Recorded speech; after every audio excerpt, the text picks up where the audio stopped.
gibuhat. Nga naman. Hugaw man ng mga kahuya. What? Kani siya kawayan. Di kani siya diha sa tapanan. Unya gilisa naman o kawayan ang tapanan. Magamit sa dinato pang sugnod. Kusog sa di siya musiga. Pahugaw pero gusto ang pagkaon. Kaya kunin mo. Oh no! Uy, pagstorya yukyok kay kani siya.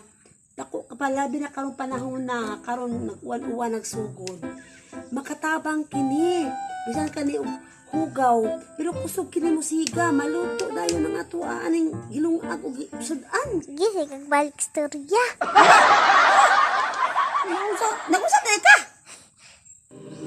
Yakin mo na kami video eh!